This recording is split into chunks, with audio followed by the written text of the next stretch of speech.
Hey everybody, it's Drew, And it's Blake. and you're listening to the Lock, Stock, and Two Smoking Controllers podcast.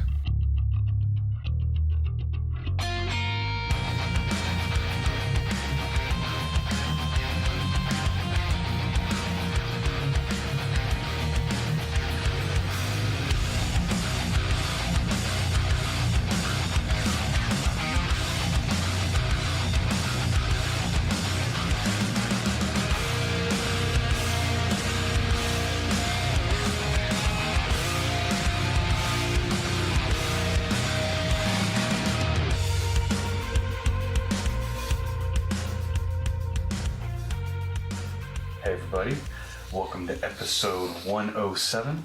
Before we get into that, I'm just going to shoot through our social media preamble real quick. You can find us on all the social media platforms just by searching the name of the podcast. And there you can keep track of our comings and goings and all that fun stuff. But the main thing is we want everyone to come to our Twitch streams with our podcast editor / cousin Brian. You always do editor first. He was our cousin first, then became the podcast editor. Is that how you prioritize your relationship with him now? Oh yeah, he's of value to me now. So he's worth remembering. But our podcast editor / cousin Brian, please come to our Twitch streams at twitch.tv /2 smoking controllers. Yeah, we should be wrapping up Wolong Fallen Dynasty soon, and moving on to maybe Borderlands. I think we're talking about Borderlands 3. I think so. That's just to mix it up as a shooter. Lastly, we have a store and a Patreon page. Patreon page is really just to semi-pay Brian in hopes and dreams, and mostly it's for Devious and his awesome artwork that he always does for us. And the other thing is we have a store. And I think Drew just finished putting up we have thanks for everyone who celebrated our 100 episodes with us. But he put the 100 episode artwork on t-shirts and stuff. Is it just t-shirts or is it just t-shirts? Yeah, just t-shirts for now. 100 episodes of my underwear. Yeah. So just thank you everyone for that, and go check out the store. You can get koozies, beanies, shirts, a glorious pair of underwear.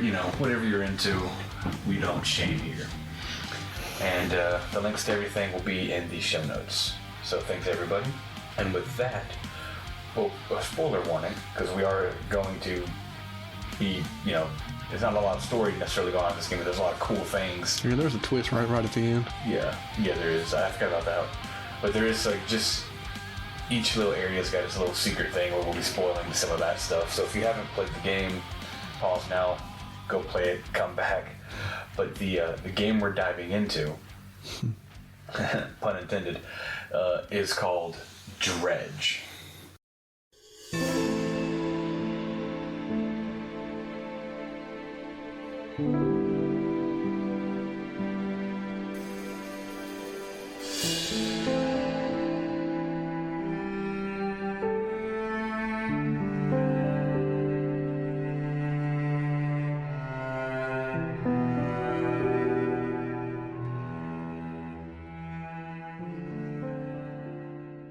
And Dredge originally came out March 30th, 2023.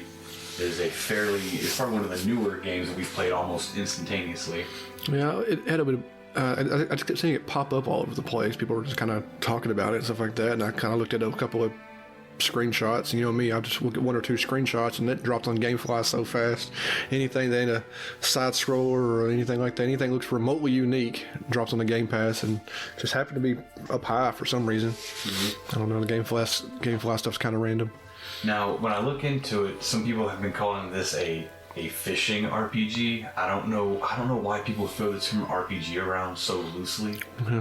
It's mildly annoying. Mm-hmm. I'll call this I'm using this term that was coined by the internet. It's called an open world archipelago, because that's technically where you're at. You're in an archipelago. So it's an open world archipelago. Is archipelago, is that a group of islands or something? Yeah, it's an archipelago. Fishing simulator. That's what I'll call it. It's a fishing simulator, with a nice little dark twist, some Lovecraftian twists in there. Yep. It launched March 30th, 2023, and it launched on everything. It hit Windows, Switch, PlayStation, and Xbox all concurrently, which is not something that usually happens. It's kind of weird. Yeah. Surprisingly not on Game Pass. Yeah, which is, whatever. But it is developed by Black Salt Games. This is their only endeavor they've done so far. It's a pretty outstanding first game, frankly. I'll be 100% honest. Yeah, for a first go around, yeah. I mean, some companies just kind of nail it on the first go. Yeah. This game's not perfect by any means, but it is an amazing opening volley, like a great first venture. So it is 5 people, 4 people who work for the studio, and then they hired a composer. They outsourced to a composer. I don't know who did what. I just know that there are 3 developers and a studio manager. They are Nadia, Joe, Alex, and Mickey. They didn't have their last names on their website, but it was just a picture of them and their first name, and then I'll give them like a thumbs up or a funny thing. That's weird. And they are based out of New Zealand. They're all Kiwis. Who is it? I don't think that term is derogatory. Oh gosh, should have checked that before you said it. Yeah, I don't think so, but is that like a native term for a New Zealander? I believe. Yeah, I've heard other New Zealanders say that, but I don't know if it's something that only New Zealanders can say, and American cannot say that. I apologize if it is offensive, but well, we're big fans of creatives coming from New Zealand. I mean, I love Rhys Darby, and I love Taika Waititi, and I love Sam Neill. Yeah, lots of great stuff coming from there. And of course, I love Lord of the Rings and Xena and Hercules. They're all filmed down in New Zealand, so. I'm a fan, guys. don't murder me. I apologize if I was offensive. And the studio started in February of 2020. That's pretty good. That's just a 3-year self-funded turnaround. So it said self-funded. They didn't kickstart anything. It said I didn't think there was a publisher attached or anything. No, there is a publisher, and I do want to talk about them very briefly, just because they're actually kind of cool. Mm-hmm. They're not just some nameless thing. The publisher is Team 17. Oh, yeah. They've been around for 33 years. They have some smaller things in their repertoire, something called Alien Breed, another called Killer Frequency, which sounds kind of fun. It was like a horror comedy thing. I feel like Team 17 was a bigger name during the 360 era. Yeah. The main thing for Team 17, though, is they're primarily themselves were a developer as well. Mm-hmm. But they're responsible for Worms in its entirety. Yeah. I said more on the 360 era. There was a lot more Worms between the PS2, or not PS2, PS3 and 360 era. There was like a lot of different Worms things coming up. There's stuff come up before that. I don't know what. They've been around since like the mid 90s. So I would say PS2 to 360 era. Yeah. Those 2 generations where they were really all over the place. Mm-hmm. But the cool thing is they must have gotten much more popular. A lot to do with the Worms, because from 96 to 98, they helped develop 7 other games, which is kind of cool. That's that's like 1 a year, maybe, almost a little less. But then in 2013, they started they must have like a bankroll or something. They started helping people left and right. So from 2017 to 2023, they've helped publish 60 games. Gosh, that's a good chunk. Yeah. And usually see them attached to cool little indie things like this. And they have 2 upcoming. They don't have a release date right now. They have 2 that's supposed to be either for the last quarter of this year or I think it said 2024 TBA. So they're supposed to come out sometime this year that they're working on. That's pretty cool that they're out doing that. But we don't talk about publishers all that often, but I'm trying to at least shine the light on the people who help a little bit more. They were responsible for publishing 1 game that we've already spoken about back on episode 94 when we talked about Moving Out. Oh yeah, and they're helping publish Moving Out and Moving Out 2. We probably won't play Moving Out 2. Maybe if it's on a Game Pass or something. And we're bored. We're really bored. And because I do like bringing this up because it's kind of funny. It's funny just I think me and Drew really, but this was developed on the Unity engine. Yeah, I mean, when you're developing something, there's 3 options: Unity, Epic, Unreal, or in-house. Yeah, that's really That's your 3 options. And in-house engines are insanely expensive to develop on your own and maintain. Sometimes it bankrupts a company. If you look into our hydrophobia episode, we talked about. Yeah, unfortunately, great engine, but it wouldn't have a lot of uses for outside that particular game, which is weird because it was cool. But anyway, and that's kind of it for the developer and the publisher, because like I said, small So team. imagine that you said they've developed just this, and I guess we'll say that we didn't play it, but they were obviously developing the DLC. The DLC that's already come out, or it came out November 16th, 23. So after we played the game, right? Almost like maybe like a month after we played the game. Yeah, because I took that my last achievement in the game I got on September 30th. So like literally a month and some change after. Yeah, they announced the DLC and put it out. Sucks. I mean, we'll get into it. I was kind of, a DLC's cool and all, and I enjoyed the game. We'll talk about, but I was kind of ready for it and I watched the trailer for the DLC. It looks cool, but I was kind of had enough of the game the time I got to the end of it. Yeah, honestly, yeah, you're not wrong. Generally, though, the game is very well received. Everything I looked at was above average scores, which is pretty cool. And there's a free update they put out in May of 23. I don't have the exact date, but in May of 23 they put out a free update, which allowed customization of the boat. Oh yeah, we did that, painting the hull and painting the roof. You got different paints, and then you got these cool little banners, these little flags you can do. So those are kind of cool, but that's a lot too. You had to add in like the whole extra thing, and had to do the quest line for the guy to get all the different apparitions and stuff like that. And as well as the boat customization, they also tacked on a passive mode, which makes the game less stressful. Yeah, which we actually didn't turn on. I never turned it on. I thought about it when I first started, but I was like, I want to see how this game's meant to be played. Nowhere I ever read it's like, this game is so freaking hard. I never read that anywhere. So I was like, I'm gonna try the game kind of as it is. And it was fine. I can see some people like just wanting to fit and do the fishing stuff. Yeah, I was only ever maybe killed one time. I was killed a couple of times. Well, like 2 or 3, honestly, just because a couple of times were my own fault. Yeah, pushing yourself too far. Pushing myself too far with some of the abilities we'll get into. Another one was just getting caught off guard. Like, oh no, I can't get out of the way in time. I think I had 2 or 3 times where I died, and 2 of those I think were 100% my fault. I just wasn't paying attention. So yeah, passive's there, not needed. We had talked about it. It's different maybe. Because I really need you to play Soma. These games aren't related except in no way. Well, I guess they're both kind of Lovecraftian in a way. But Soma has a regular mode, and then Soma has a passive, and I played Soma in passive. Soma's weird in passive because all the monsters are still there. They just don't do anything to you. Yeah, they don't act like you're there.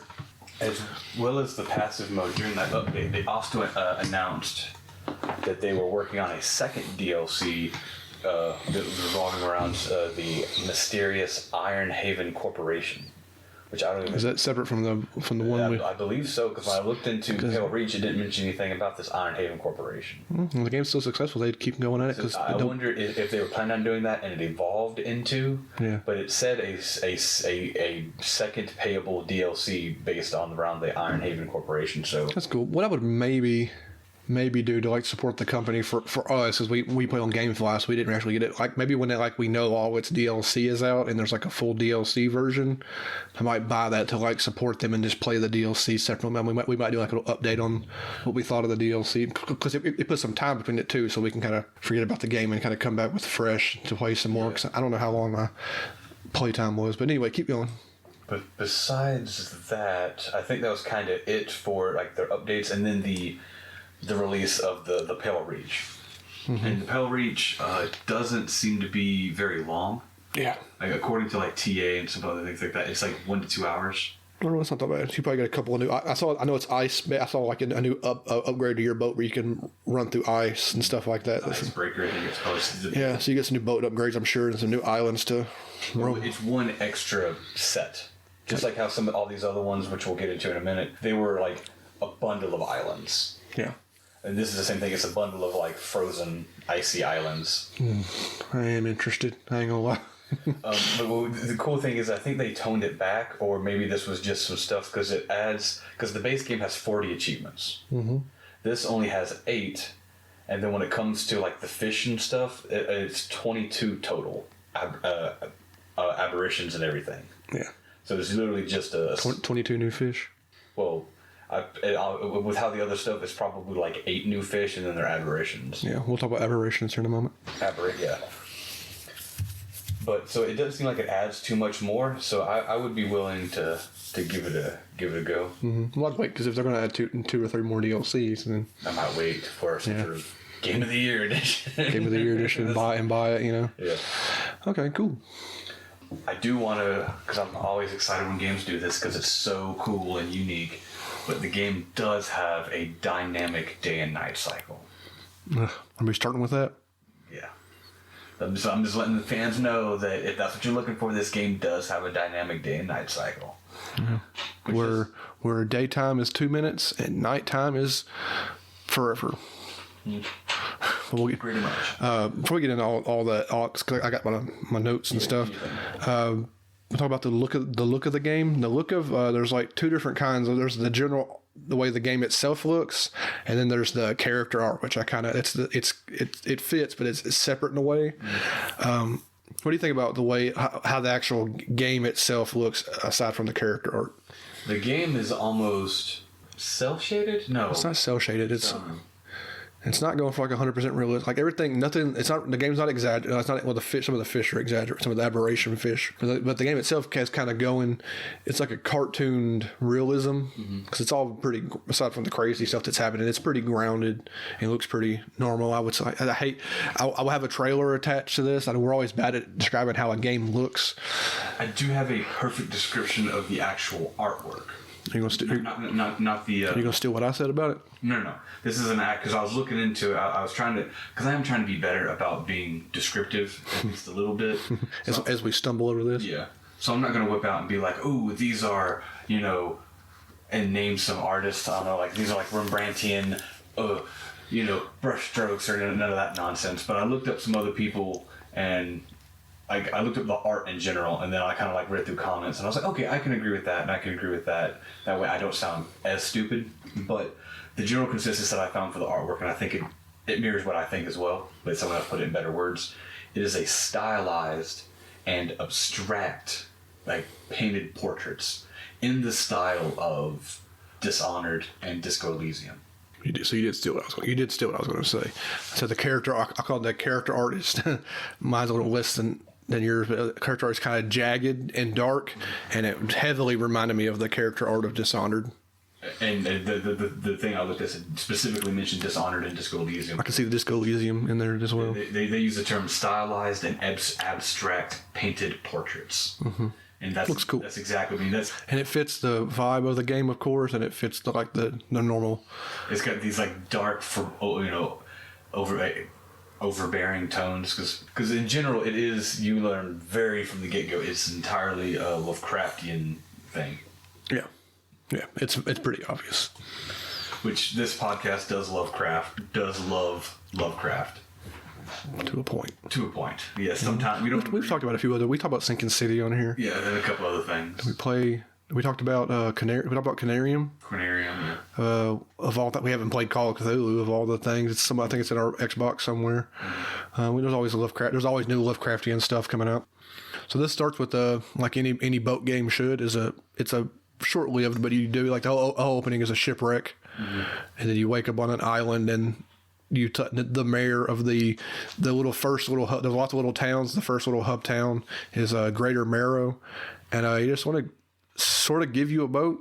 Like I guess the previous fisherman died or disappeared, and it's a fishing town that has one fisherman or something. It seems, I don't know. They seem pretty intent on needing a fisherman replacement right away, immediately, and so he's going to lend you a boat. He says so she could pay it back.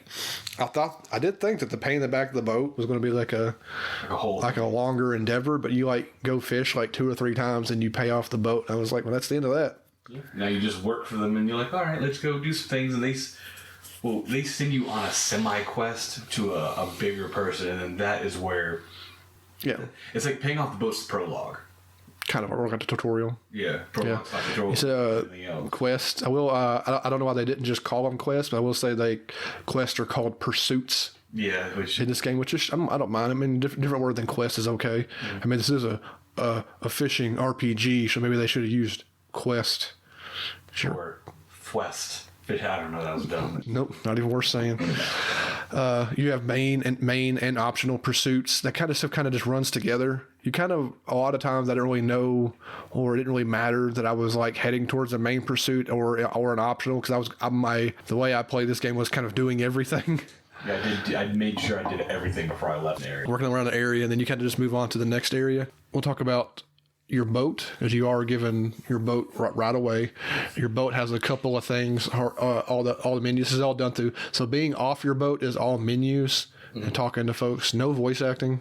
I think there's like some like near the end or something. There's some like because there's like one or two actual cutscenes in the game. They don't do any voice acting though. Can't remember. Which is I would be more annoyed if this game had more dialogue. Well, I think it has like the chip. No, it was like, hey. It says like sighs and stuff like that. Did it have that? I think it just like it wasn't actual words. It was like grunts and sighs as you're going through like menus. Because I remember like some of the people you like like they would like make some noise as you were going through dialogue choices, or if it's your first time meeting someone. There was some very slight. Yeah, I don't remember that. I don't remember that at all. I must have tuned it out if it even in there. So all the town stuff is done through menus. We'll go over the town here in a second, but the most important thing is you get on the boat pretty much. He wants you to go like right away and go figure out how to drive your boat. Your boat menus consist of a pursuits board, which is pretty much your quest log, which is kind of neat. I like the way it's done like a board, and then you just like sticking post-it notes to like a cork board, and yeah, you select them, and it tells you what you're supposed to be doing at the time. It does scratch them out too when you're. It marks them off. Like I said, because the way I was playing the game, and the way I was always kind of going from one thing to the next, I never really had to like look at the pursuit board to remember what I was doing. I don't know how often you kind of looked at it to kind of figure out like what was I doing, where was I going. Like I was you always kind of like do like a circle here, then go over here and do a circle, then go over here, and kind of like you're always on the move, and it's always just like checking stuff off. And I just never had, I didn't have so much stuff on my pursuit board that I needed to like, where was I, Because a lot of times as soon as something would pop up, I would try to take care of it immediately, and whilst you were taking care of that, another pursuit would either finish or start, and you're like, cool, let me just. What's that one? Okay, go do that. So I was just kind of like ticking off. The only ones that I really had to go back and look at were, I think there's 3 of them. No, there's 4 of them. Of those mysterious robed figures that are just on an island. Like try to remember what fish they needed. What fish they needed and where they were. Yeah, for sure. So, well, figuring out where they were also ties into the next thing on here is the world map, of course. You have a big map. Very important. Very important. This game would this game be impossible without a map? Yes, it'd be very difficult. I mean, obviously there's no reason for them not to have a map. I'm just saying on the off weird chance they were just like be a boatman with no map and use a compass and figure it out. What if this game just had a compass? So it's just like figure. I'm not going to use that. I'm not going to use a compass. The map, like I said, very important. You can mark stuff. Very accurate map too. A lot of things. It is divided with like a grid base, so you can actually. It's like A3 like battleship, A4, D5. You sank it. Yeah. There's no battleships in this, but. No. But you can get sunk. Yeah. Next is, I read a couple of these, but it's the messages from the message in the bottles you find scattered. There's like 10 of them, I think. It's a treatment for finding all of them. I think I read them when I picked them up, and I skimmed them. I don't remember. Do you remember what they were talking about? I think they all the messages in the bottle lead to, well, according to the story, I think he's the former mayor. So those lead to him. Yes. So that little boat, that tiny little island that's off from. How you get the true ending, which we'll talk about. Yeah, I think. So yeah, I remember skimming them, but like again, we've played games before where we were like, I think we played one. We talked about one on the podcast. We were just like enjoying the gameplay itself and weren't really caring that much about the why of what we were doing. You know why you were doing most of this stuff, but they think that it was just. I don't think you need to read those in order to find him. Yeah. I think that just pops up later because you can't dock there at all until later. I think because maybe he's building a dock or there's something. Or maybe you have to trigger the sets of quests that lead you. I think you can go there infinitely, and it's just like an abandoned campsite. It's not until after you find all the message and bottles appear at the actual campsite. I think that's what it was. Next, also quite important, you'll be in this menu all the time, is the encyclopedia or the Fish Index or the Fishopedia, or I don't know. I think it has some name. Yeah. This tells you all the fish that you've caught, and which aberrations of the fish how many aberrations each fish have, which we'll talk about here shortly, and where you caught them, day or night, and all that stuff. Depth eventually for crab cages, whatever they're called, and all that kind of stuff. All the information you need to find anything is in there. I think it will do. It also tells you the terrain. Because remember, you had coastal, oceanic. Oh yeah. Which we can get to that here too. Yeah, the different types of fishing. There's a bunch of that. I don't know if I wrote all those down. I'd have them all down if you need. I think I got. We'll get to it in a second. Crab pots, that's what they're called, not cages. So that's you'll spend between the world map and the encyclopedia are like the two places you really spend most of your time. If you're not obviously boating around. The last thing, very passive. I didn't really notice this stuff, honestly. I like getting them because who doesn't like it? But it's, you have a bookshelf and you're given books that you click on a book, and while time is passing, you're reading the book. And when it finishes reading, you get a passive bonus of some sort. And those were all incredibly good. I guess they're all really high bonuses, but like, do you really... Well, some of them are probably with percentage bonuses in a game like this. I mean, I don't really notice what they were doing. Like, but they're all big. Like, they're all pretty big bonuses, like 10, 15, 20% to boat speed or fishing, and just all kinds of. There's a bunch of them. I got all. You can do all the books. About 10, 20 of them. Yeah, something like that. There's quite a few of the bookshelves. So that's there. Also not the, and you don't actually read the books. There's not a book to read. It's like you click. They have a title, and you click on it, and it fills up a meter. It takes to read it. It fills up a meter, and then you just kind of you pop the passive, and once you have the passive skill, you have it forever. Yeah, you don't really lose those. So that's what all the menus on the boat. Now we obviously get into driving the boat, which obviously I think is just arcade style driving, wasn't it? Yeah, very backward, very easy. Very. I think they needed it to be or wanted it to be. That's all it was. It was just pick up and go. Like, the only thing you really have to manage is your cargo, which we'll talk about here in a second. Yeah, it's fine. I guess you don't realize. So apparently you're pretty slow in the beginning, and you don't really think about how slow you are until like later in the game. Well, I guess you do notice you're getting faster as you buy new engines and stuff. But like when you're first starting, you're kind of just putting along. I think it feels fine, and I enjoy the feel of it. I think there's a difficulty like reversing. Yeah, backing up's also hard, which I'm guessing is probably difficult if you're in an actual boat. Hitting stuff, I didn't have too much trouble with this, but hitting stuff certain areas. And sometimes when you get the faster engines and you're going into like old places where you didn't have the fast engine before, running into stuff. I only lost stuff once or twice. Because when you hit something, you damage your cargo hold, and it like if it randomly selects a spot because your cargoes is grid based, and it randomly selects a damage square in there. If it's on something you're carrying, the item's lost to sea. Unless it's a piece of equipment, then it just damages it. And you have to get it repaired. Yeah. That really sucks when it breaks your fast engine, which happened to me before. You gotta like your like sub engine, whatever it is. Yeah, all 2 knots. Yeah, it sucks. That happened to me at nighttime on my way back to like the traveling merchant, which I'm sure we will get to here shortly. Mm-hmm. And I got attacked by one of the things at nighttime, and I was like, it didn't sink me, thankfully, but it took out both my engines. I was like, and then like I did it. Coming back. I did it in the second batch of islands. Hold on, we'll get to, and it was the big fish had hit me, or no, I was boosting too long and I blew my engine, and I had that thing trying to follow me around as I'm puttering back to get back to the little thing. It sucks, but that was my own fault. I didn't experience this. I don't think you did either. But there's a couple of times throughout the game where you're escorting somebody in your boat, or you're carrying somebody in your boat. I learned later that those escort quests can have failure states, which includes hitting something, and then if that person. There's a dog one time. There's this guy's brother. There's a few times you're carrying somebody, and if you hit something and they're gone. Yeah, there's no recovering. I read that too. Yeah, I know there's like a fail state for these quests. They get lost to the sea or whatever. I was like, dang, I didn't even know that. Like the game would do that. Incredibly careful when I was carrying them. Like, even before I read that, the longest thing drive I ever had was with the dog, and I was nervous the whole time I had the dog in there. Oh yeah, because you got to go because you can either go through the basin or go around. Because you go through, there's that. Yeah. Next thing, of course, as we move through this, driving, of course, you figure out you're driving the boat. You kind of pick that up. I think you pick that up pretty quickly. It's not too hard.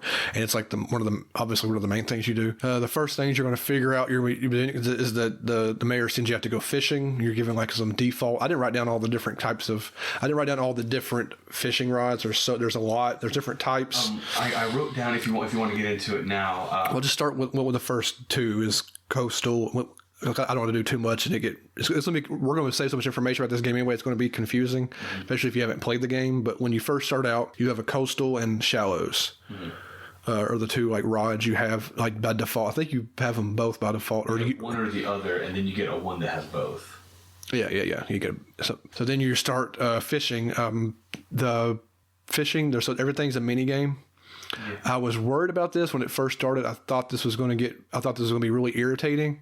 None of the mini games, and we'll talk about all the different ones. If I remember, I don't really remember it. I remember them, but I didn't write any of them down. Because there's like the button press, and then there was like the one where you have to like it's just like circling. You have to like hit the dot, and then as it comes back. Yeah. And then there was the because there was the one that was circle. You hit the dot. You have to hit the dot every time it comes back. Then there's the one that teeters back and forth, and you have to like boom boom every time it hits the middle. Yeah. And then there's like one that was like they're all mini games you've played before in every other game ever. Yeah. They just did it with certain types of fish or certain types of fishing. Fish, yeah. It's all different based on the. Yeah, all the shallow was this way, all the coastal was this way. Yeah, that's true. Yeah. Or the actual when you get your dredging little crane thing, it's a different button. Yeah, that's the one where you have to like go through the maze. We actually maybe. Because remember, because your circle's going to that's right. Yeah, that's just raising them. For dredging, actual dredging. Maybe the hardest one, but still not difficult. None of it, and there's no difficulty setting for this game, I don't think. Besides turning on passive mode, which wouldn't affect this anyway. But none of the mini games, I was surprised that none of them were bad in a way that I got sick of doing them.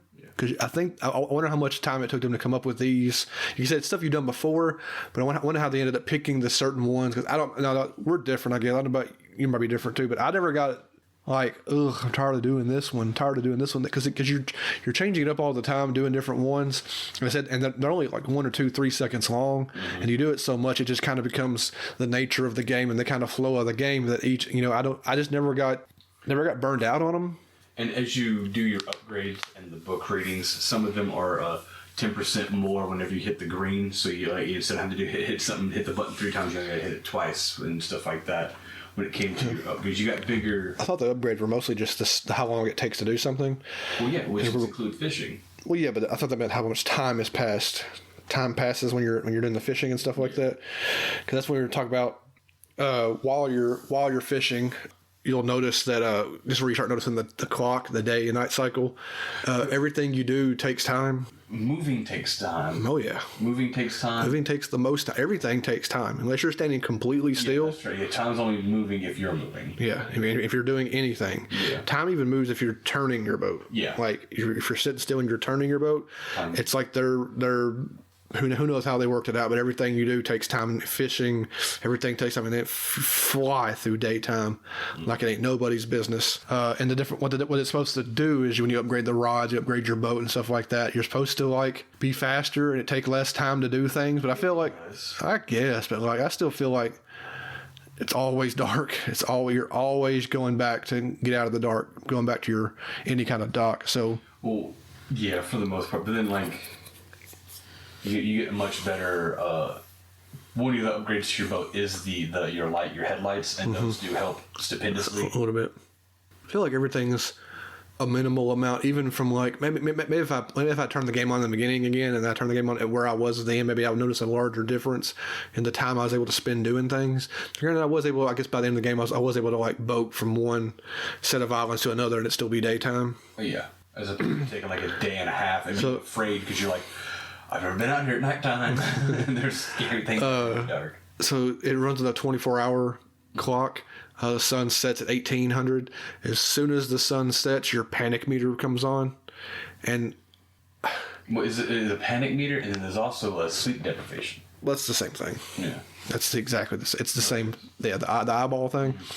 So an eyeball opens at the top of your screen, looking back and forth, like in fear or panic, and then like everything you do now, from as soon as the sun sets, everything you do raises your panic. Now, I never found out if you could just panic yourself to death. I don't think you can, but it gets to because I went just because I was enjoying the game. I was kind of like late game. I went 2 or 3 days without sleeping just because I was trying to get done, trying to catch these things. But it got to the point where the hallucinations were happening in the daytime. Oh, really? Yeah, like with the purple eyes were blinking all over the screen. Oh, that's cool. Yeah, so you say hallucinate. So you do start to hallucinate. Hallucinations can hurt you. Yeah, they can actually bash your ship and hit you. You can dream a rock formation that's not normally there. Yeah, and you can run into it. Yeah, it's only there if you're light. Because it's weird. You can see, like, if you have your head highlights, your head beams on, or whatever, lights on, then you see this weird. They always have this like strange, like reddish aura outline, so you know what it is. And then when you turn your boat left or right, you take the light off of it, it's not there anymore. So you are able, if you're quick enough, like looking at, you just turn your light off and it disappears and you can go through it. But I've hit my fair share of hallucinations. And that also includes, speaking of hallucinations, there's one really cool thing that happens early on. Do you want to get into this? What kind of your first thing that chases you? An hallucination, or like the other islands? The very first one you encounter that angler. You mean when you're hallucinating? Yeah. Well, you could talk about the hallucinations. We're talking about hallucinations right now. So, at first I thought it was just a hallucination, because one of the early achievements you get is to have because you see other boats going out and about at nighttime, and you're like, okay, there's other people. Yeah, like only at nighttime. Only at nighttime. And one of the achievements is to get you have a foghorn that you toot, and as you honk it, one of the achievements is getting someone to honk back at you. You're like, oh, that's cool. So I did that. I saw someone randomly. I was like, oh, let me try to get this achievement. So I wailed on my horn, pulled on my horn, if you will, and then as the boat like honked back, and I was like, okay, cool. Maybe we'll have some sort of cool ocean interaction. And it came flying at me, and it shifted from being a boat in the mist into the fog into a massive anglerfish. I probably almost legit scared you, huh? Oh yeah, and there's a couple of these other creatures that almost each, the first time I encountered them, like genuinely like, oh whoa, like was like a jump scare, and then I got kind of like annoyed by them because I figured I was just kind of like, but genuinely that genuinely creeped me out the first time it happened. I was like, oh my god, what just happened? And then like this crazy shadow creature came flying at me out of the darkness, and I immediately turned tail and ran back to my town to try to sleep till daytime. That's funny. When you're out fishing the first couple of times, you probably will run into two things: aberrations, which we've been talking about, and trophy fish. Aberrations are it's just like the artists having fun, I guess. They're just mutated Lovecraftian versions of fish. We maybe talked about this when we were playing the game. But kind of wish every fish just had one aberration, because you spend a lot of the time in the game trying to collect the other aberrations for like the achievements, or just trying to fill up your Fishopedia thing. Some fish have 2 or 3 aberrations, and it's all kind of luck based, which is irritating. But they don't. But what they do is they sell for more. Mm-hmm. They we hadn't talked about the guy who buys fish. We get that they do sell for a lot more than a regular fish, mm-hmm. and they kind of negate the other thing, which is trophy fish, which is when you're going to catch fish. So sometimes there'll be a yellow dot or a yellow icon thing, and if you click on the yellow and catch it, that's a trophy fish, which is just a bigger fish. There's no trophy aberrations, but there is like trophy fish. Like in aberrations, they're not terribly uncommon. Like you get a bunch of them, and they're just worth a whole lot more money. Well, they're uncommon at first, but then as you unlock, you have, like I said, your books increase your chance of getting aberrations, and then there are these special shrine puzzles that every island has a shrine puzzle. Yeah. Those, yeah, and those give you special equipment that lets you boost your chance of catching an aberration. Yeah, you get those boosts. Those are passive boosts, and there's rod boosts, and there's all kinds of different boosts, which makes it easier and easier. I'll talk about later, like to a point where you have like a 50 or 60% chance of catching aberrations. Yeah, I used a different method, and not really a cheat, but like a well-known way to catch a certain aberration late in the game. I don't know if I wrote that down or not. Was that the bait atrophy achievement? Because I think I did the same thing. No, it was just there was a certain aberration I needed at the end of the game, and I looked online, somebody was just like, use this method, and it was like throwing bait, mm-hmm. throwing out bait in a certain spot, and it almost always results in that fish, which was kind of neat. in that square, like J7 or J15 Yeah. or whatever. Just talked about selling fish. The first place you really see it is at Greater Marrow, or pretty much every dock has it. And then we'll talk about the mobile. What's that person called? Traveling merchant does it all stuff on her thing as well. But at Greater Marrow, you have the fishmonger, which is a guy who just buys all your fish. He gives you various quests or pursuits, I guess you would say, optional pursuits, and he sells. I think he sells the crab pots. I think he sells crab pots. You can sell him crab pots too. He's also the person that you have to do some of those special quests for the aberrations. He wants all these aberrations, or he wants 2 of this aberration and 1 of that one. I'm 90% sure it's either the fishmonger or the trinket guy, and that's where you start doing your customizations too. It's only from that guy. And the fishmonger. Okay, so Yeah, and all the trinket guy. Not even the trinket guy. It's the painter or something like that. I think okay, so but he's in that same town. He's the one across Lesser Marrow, which is a sad name for a place. Greater Marrow and Lesser. Yeah, also have the shipwright and the dry dock, which I was almost always clicking on the wrong menus here. One upgrades or sells stuff. See, I'm getting confused now. One of them has upgrades for your boat, which are like the physical upgrades. Where you do your research. And then research is like the set, like research trees. You have the research trees that give you. Like dry dock is where you upgraded. The shipwright is where you did your researches and stuff. Yeah, so you get these research parts with these little gears, and everything costs like 1 or 2 or 3 or 4 research parts. You find them all over the freaking game. Find them sometimes getting lucky with. I don't think it was ever fishing, but it was trawling. Anytime you trawl, and sometimes when you dredging, not trawling. Trawling's something else. But when you dredge, and sometimes it would give you like an indicator of what's in the water, be like the silhouette, so you would kind of know what you were about to get those little gearboxes to upgrade things. The mayor is there, of course, but he kind of comes and talks to you when he needs to come talk to you. Yeah, unless he has something to say to you, his like the same general dialogue is like, "Man, get back out there and get some fish, buddy." It's just just a standard. And then the White Housekeeper, which I was told like we had a loose guide in the beginning of the game to kind of give like a getting started guide. It said to keep talking to her throughout the game every time you pass a milestone to assure for the story, I guess, and to put yourself on the path for you got to make sure you're all caught up with her for the true ending. Mm-hmm. Yeah. When it comes to getting new equipment and stuff like that for your boat, it's either the dry dock or the shipwright, whichever one does it, are the ones that has to install new stuff to your boat, which of course takes time. Everything takes time. Usually it's almost like installing something and then just go to bed because you're going to burn like it takes like 2, 4, 6, 8 hours of installing something. It doesn't really, it just clocks it around and time changes for you. All the equipment, which I kind of didn't like this to an extent, all of your equipment takes up space in your cargo hold, which I guess is how, I don't know, that's how the best way to do this. That's how it would work in real life. Yeah, I guess so. It'd be part of the boat. The cargo hold would be separate from the rest of the boat, maybe. But of course, I'm not a boat guy. You still have somewhere for your rods to take up space somewhere because like it's what rods, your net, your engine, and your lights. Mm-hmm. All have certain spots they can go, and the rest of the space is dedicated to whatever you're catching. Yeah. And when you're catching, you kind of fit those to the little squares. I guess it's all grid based where they can go to. Like what old school Baldur's Gate or like some Resident Evil stuff where it's all squares. It's all squares. When you're catching stuff, it automatically drops it into your thing. It was only an auto sort. Yeah, there was like an auto sort. Now there's a certain part like you can auto sort other parts of the game. You can there's other sections like maybe crab pots or other things that literally have an auto sort option. I don't know why your cargo hold just doesn't have a button that you can just auto sort it to maximize room.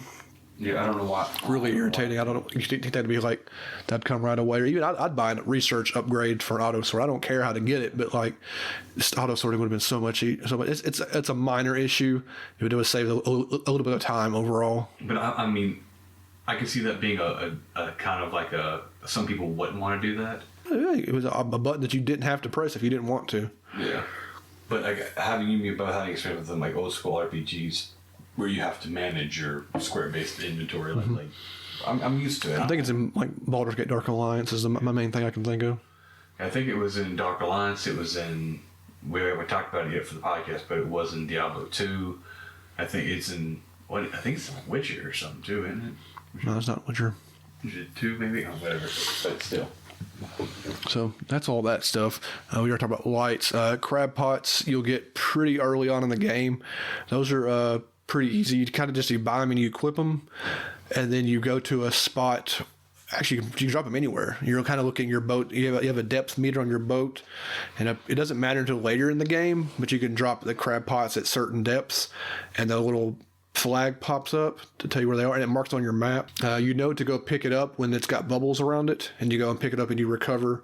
Then the pots last a certain number of days. I think it's like 3 days at first. 3 or 4. Yeah, and as you get them, they get bigger pots that can hold more crabs, and then they can they last longer. They hold more crabs. And then some of them have aberration bonuses and stuff like that. So crab bots are kind of like drop it and forget about it. Didn't do much of this at first until I realized you needed them for the achievement for it, and then and for just filling out your fish decks to catch all the different crabs. A lot of this was like dropping. I dropped 5 or 10 of them and then go run off and go do other stuff, and you can come back shortly after. And then a lot of the aberration crabs are used for the painter to unlock your little customization paints and stuff like that for your boat. And thankfully the internet exists, and because other people had done the research, but there were specific depths that certain like if you were dropping a crab cage at like 10 meters just constantly dropping it at 10 meters, calling it a day, you're never going to catch certain aberrations. They were like, and they're also set like this aberration only caught between 60 and 80 meters deep. If you go above that, or and so it never got too terribly complicated, but it was just like kind of. I'm glad someone else did the work for me, honestly, and I was able to go from there. Because I think we didn't use a TA guide. We think we used a Neo Seeker. There's a Neo Seeker guide. It was also kind of loose, kind of how the game is played. It was kind of like maybe try to do these 2 things while you're running around. It was kind of loose. Most of the time, you didn't really need a guide. I needed a guide near late game. I was like, where do I find this fish? Yeah. Where's the best place to get this aberration? Because I wasn't too worried about it, but then post game, and I'm like, of the 128 fish and aberrations in your decks, I was like, it tells you. I was like, oh, I'm like 122. Crap, maybe I should really try to get this 100% and stuff like that. Yeah, so for sure. Started really trying to do it. We've mentioned it a little bit. Across the way from Greater Marrow is Little Marrow. Is it called Little Marrow? Lesser Marrow. That's funny. There's the trader and the painter. The trader just takes, you find random trinkets, it calls them, not when you're fishing, but when you're dredging or doing other things. Every now and again you'll get one while you're fishing too. Do you? It's just like jewelry and just different parts of different things. Yeah, goblets. Only use it has is taking to him and selling it for more money. We didn't talk about money in the game, of course, but we said selling a bunch of times. So you do everything. Everything costs money. The painter is just there for the crab aberrations. You do have a guy here that I had to, his quest is attached to this town necessarily, but the castaway, he's off to the north of here a little bit, and you find him. I think I told you when I found him the first time, he was super happy to cause he's been cast away, but my boat was full and I couldn't take him. Yeah, and he was just like, what? So you're just going to leave me here? Yeah. I was like, yeah, because I find him by accident because he actually has either help or SOS and rocks. Yeah. You can stumble across them. Yeah, I thought it was funny that my boat was full and I had to leave because it was more important to me to get money to go sell the stuff I had first and then come back and get him and bring it. And he's just a short little sub pursuit or side pursuit. Speaking of that, we've talked about traveling at day and night. The fish and stuff that you catch does have a time limit. It can eventually rot. Yeah, this doesn't. I was selling stuff so rapidly anyway, and you fill up your boat so fast that in the not say post game, but near the end game when I was fishing for specific ones and my boat would get full, I'm just like, whatever, I don't care. I'm not trying to sell it, so I would just boom and stuff either rot or I was just like, you know what, and I would just discard it. I'd literally just throw it. Yeah, late game you have more money than you can spend. Oh yeah, and after a certain point you've bought everything and you don't. The only thing you can do is repair your stuff when it gets damaged. Yeah. If you're pretty good about it, you don't really have to worry about that. I had loads of money by the end. Oh yeah, I say more than you can spend. Eventually, you have a pursuit.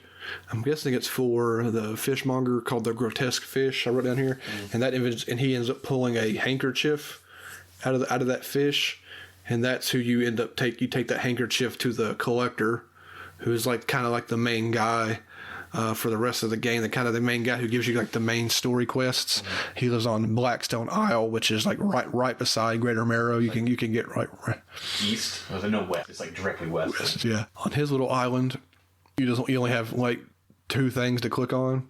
It's like the ruined mansion, which is him, and the workshop, which I had no idea what it's for. You don't really do anything with the workshop until I found out, like, after the fact. I was looking at it through the guide or something like that it's actually used for DLC distribution. So I guess if you download DLC, maybe you get whatever you need from that little workshop. Maybe there's a map to the. I don't know how it works, but apparently that's where you go. It's weird. It's there before DLC, before there's any DLC, because you don't. They have plans for DLC. Yeah, because without the main game, you don't get anything out of there. You can't even unlock it. No. So you give the handkerchief to the collector, which he talks and says whatever his creepy things are, and he has I don't know if he starts with the book, but the book's telling him everything he needs to like. For this quest that he needs to be done. Yeah, so you start bringing him the relics, which is just the relics he needs to complete this ritual for whatever it is. There's a key, a music box, a ring, a necklace, and a pocket watch. Yeah. And so he gives you your first, because you got to go dredging, he gives you your first dredge crane, which will pack it back your boat, and that gets you the new dredging mini game, which we talked about. It's kind of hard to explain without a visual, but it's just another one of the mini games. It's not too hard. Dredging does eat up a lot of time. You can dredge, 2 or 3 times in a whole day, maybe. So for a while, you're just working on that kind of stuff and upgrading your boat until you eventually get to go to the spot. And he even tells you where to go to find it. Normally, he tells you everywhere to go to kind of find it. And you get up there and you dredge up the key. It's the first relic. You take that back to him, and he does that the first time. You just let him cast this creepy spell on you, and he gives you first of your. I don't know what they're called. They just called them. It's called abilities. Abilities. And you get haste, which is I didn't probably use it as much as it's maybe meant to be used. Haste, as long as you're holding the button down, your boat goes like max speed, like over max speed, but it also raises your panic. And there's a heat meter that I mentioned earlier on the other, because I went over my heat meter and it blew my engine out, and I was able to putter along after that. If you're careful enough, you can, because there's even an achievement for it, for fluttering and hasting for like I think 10 seconds straight, and all it takes is just kind of fluttering. Is just fluttering. Let it go. Feathered a little bit. Feathered. That's what I was looking for. Yeah, for sure. Fluffing. That's a whole different other thing. So for then, obviously, when we move through this, is you get to go to a new area finally. And by now, you should have, I'm guessing, is a pretty solid understanding of the game. That, yes, and you should have gotten one of the new rods by now, because when you first move into going towards Black Isle, and then actually I don't think it's till because you can catch your first shark, I think, in between Black Isle and Greater, like once you go outside the first little rock outcropping. So that might be the start of Oceanic, but like everything between all the island sections, it's all ocean. So you go from shallows to, I think ocean is definitely, and then Oceanic is all everything. So you get your first Oceanic rod, and then you're moving towards the next area, which is called Gale Cliffs. This can be the first time if you're stopping at all the little islands. You mentioned them before. This will be the first time you run into one of the sets of the creepy robed guys. Yeah, mysterious robed figure. Yeah, they're 3 or 4 sets of them, but all they want is a certain aberration or something brought back to them, or a certain fish. I don't know if it's aberrations. It's aberrations. They want a certain fish brought to them. Nothing really comes of this. I ain't gonna mention it every time we run into them, but like you just bring them a fish and it does a creepy little thing where they talk about how they just cut the heart out of the fish and vanish into thin air. So I don't know. It's just some weird creepy. Like add-on thing. Yeah, just to it's just a weird Lovecraftian creepy robe dudes chanting and cutting out fish hearts, and it's just like a little quest to do. They give you something for doing it. Probably they give you a special item. Yeah, I forget what they give you, but at the Gale Cliffs, you will run into your first of the pontoons. Is the Dusty pontoon, and that's what we talked. We mentioned earlier what was her name? She's just called the Traveling Merchant. The Traveling Merchant. I guess she ain't got a name, does she? And now she pretty much. She's your replacement for like kind of towns and stuff to do. She has everything that Greater Marrow had, but all in one spot. Yeah. Well, one kind of cool thing about her is I didn't find that out till earlier today, actually, because I was finishing up some of my research, and I found out that the entire OST is on Spotify, so you can do that. And I was trying to listen to some songs, see if anything super stood out to me. They're all just kind of know if it's them, but they're very atmospheric, slow, melodic, piano, string, just kind of nothing high octane, because the game itself is not high octane. Yeah, even when some stuff like fish are chasing you, it's only for like a couple of seconds, and it kind of calms back down. But she appears because you have your main Marrows, which is like your the very center of the map, and you have 4 other groups of island. Yeah. And she is your shopkeeper at every single one of those 4, but at every single one she has a different theme that plays. Oh, does she? Yeah, it's called like Cautious Traveler, Weary Traveler, Excited Traveler. Every one she has at each different island is a different theme. I thought. Yeah, I didn't even notice. I wish I'd maybe I didn't notice that till I was going through the music this morning. So yeah, she has everything. What she does do right here, and it's kind of locked behind progress, but you do start a rest of the game length pursuit called recording rarities. It's all these. It'd be more. I don't know if it'd be more exciting, but they're like one of a kind fish that are all like each place has one except for Marrow don't have one. But like here has one that. And then every other section you go to it, but it takes like certain things, and they're like in a certain spot, locked behind something. So they're not even really hard to find, and they're always in that spot. You're not really hunting them; you're just kind of stumbling into an area where they are. Because either she gets it because in this second area that you're in, the Gale Cliffs is the only other. Oh no! Each area has a couple of little other docks you can go to.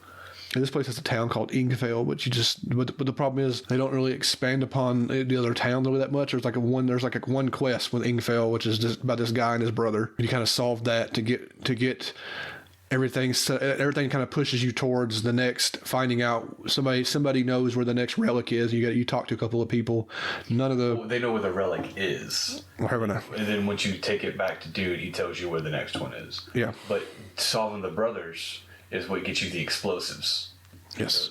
And that's another thing you use to get around play. You unlock. You create shortcuts. Create shortcuts here, and I think, is it just here in the last place? Because I don't think there's any in this. There's here, the last place, and everywhere but the next area, which is kind of annoying. So the next one's pretty open. Yeah, the next one. No, there's one little spot there for some right beside. Yeah, there's right beside that destroyed town. Yeah. So I said real quick, the little quest you do for them. These 2 brothers have been fighting, and you kind of work out. You could pick one up, take it to the other one, and they kind of just work it out. You find you fish up a family crest, and they just make up. And then he gives you the explosives, and the explosives he gives you some, but then you can buy the rest. You can buy some from him, and then you can actually start buying them from him and her. And the traveling merchant, she starts selling them too. So you always want to have some with you. They do take up space in your inventory, but you are pretty much going to go use them to go blow up in shortcuts and stuff like that, or even places just hidden behind rocks that you can blow up and get in there. There is a storage chest that you can store you can buy. Oh yeah. So I mentioned that. Yeah, you don't really want to store fish or anything in there.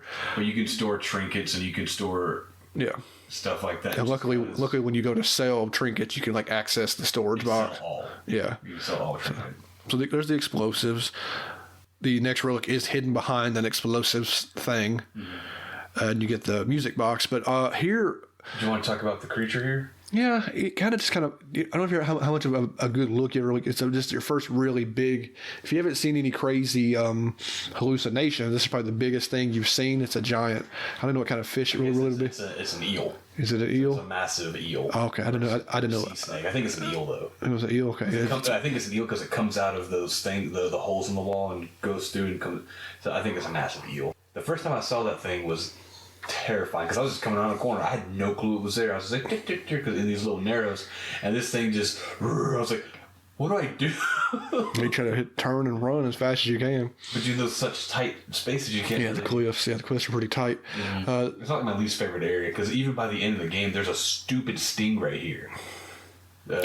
Something you struggle to find. It was the last thing I got in the game. Come back because I gave up on it, and then eventually had to come back and get it as the last thing. It was. Yeah. Here's also the first place you probably start seeing tornadoes. Water spouts, whatever. But those things, actually, they're pretty easy to avoid. The regular ones, I'll say regular because there's another type. Regular ones tend to go in a straight line. Mm-hmm. They kind of go, but I think there's hallucination ones that will actually turn turn to try to hit you and stuff like that, which are only if you're hallucinating. But regular ones, I don't know if I ever even got hit by either one of them because they're just kind of really easy, especially the ones on a straight line. They're just really easy to avoid. So I imagine they just damage you if you run into one. Or the two things when I read the consensus online is don't bother hitting them. All they do is hurt you. But if they do hit you, there's a slight chance they give you a free fish. No, that's not worth they it. Blow a fish into your ship or whatever. They're just avoid them. The water spouts are awful. Obviously, so you take the music box back to the collector, and he gets you some more creepy magic, and he gives you Manifest, which isn't useful necessarily yet. It becomes very useful. But very useful later. What Manifest does is literally it just teleports you right back to his island, which is pretty useful for saving time if you're on anywhere else if you're anywhere else and you need to get back to him or just get back to Marrow, because you kind of end up coming back to Greater Marrow quite often, or maybe less so later. But if you're trying to go anywhere on the map, from one archipelago or one set of islands, he's kind of the dead center. Halfway point. He's like the dead center of the map, yeah. So it's kind of, and he does like raise your panic, whatever, when you'd use it, but you also just could just like sleep at his dock or whatever, and you're fine. Like if you're that worried about that, he sends you towards the next, points you in the direction of the next area. So it's a big. This is like the furthest you've traveled, big oceanic thing across. If you know it's there. I forget how I knew. I kind of stopped it. I had the habit of just circling every island. So that's where I ended up finding the lost dog, and this was the one I had for a while, trying to figure out what to do with him, and worried about what happened because I'd read about losing at sea, because you can lose the first guy I picked up, and then when you're in the Gale Cliffs, if you're taking the brother to the whaler or whatever, the brothers, if you hit anything, now that's not that far, but there's rocks there. If you hit it and the brother's gone, then you failed that quest. I don't know how that quest results if you. That means you don't get any. Well, you had to get explosives to continue in the game, so I wonder how it plays out differently. I don't know, but anyway, you lose the dog too. But where you're heading is to the Stella Basin. I wrote this is probably the coolest looking area. This is the prettiest looking area. Like, it looks really cool here. I like the way it's definitely the prettiest area. Which it's way different. I like how it's like you go to the cliffs and it's kind of like tight and compact. You can't really move. When you get to the basin, there's three big pieces of land. It's like an X, and it looks like a target. Yeah. So there's a big open section here, and it looks really. It's like it's just pretty here. Like it's like basically a massive coral is underneath you. Yeah. It's really pretty and vibrant. Yeah. To juxtapose that is the center of the basin, which is a like infinity hole all the way down necessarily, that you quickly, I found out I was like, I did it anyway eventually, but I was like, the sense of dread kind of when you're on the outskirts of that, and it's like really nice. And as you move towards the center of it, there is like a genuine sense of dread in your boat when you're going, because you can go over the center, you can go over the top of it, and you don't want to. You'll see. I'll tell you why here in a second. But like, did you get like when you drove over that? Because like it's weird because like all the ocean, you can't see the bottom of the ocean either. But something about like going into the basin, seeing the bottom, and then it just drops off in the middle of the basin, and it's just like, I don't know. There's like a weird sense of dread in that whole part of it. I felt like when I was doing it, it's like watching, like having like the floor drop out from under you is kind of what it felt, because I'm going to the ocean. I know I'm not going to see the ocean floor. That's whatever, no big deal. But then you hit this, like you said, this set of island, this what's it called, Stella Basin. And then you're like, okay, look at all this really pretty and colorful, a lot of bioluminescent fish in that area too. That's also the first thing you encounter jellyfish, but it's real colorful. And then the nothingness right there in the middle. You know, what's that fear called? Or the fear of like the deep ocean things that. The lassophobia, I think it's called. It's the fear of the deep ocean, because it's a thing that affects people. There's a couple of. It's weird that it affects these type of people. There's a thing that I think it's called the lasso. Thalassophobia. The lasso. It's the fear of the deep ocean. Because there's the two other things. There's the lassophobia, which is the fear of deep water. And then there's the one that happens to people on like cruise ships and people on boats, where there's nothing. Oh, the infinite. The infinite. They said that could happen to people, astronauts and people on ships. It's the only people who could happen to.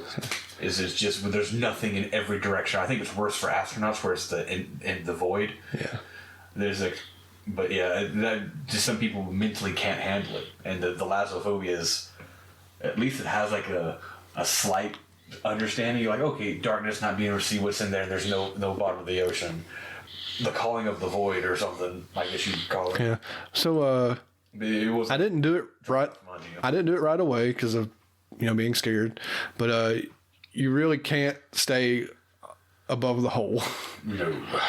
There is a pretty much I guess it's a giant octopus, or there's a kraken. Oh yeah, I guess a kraken.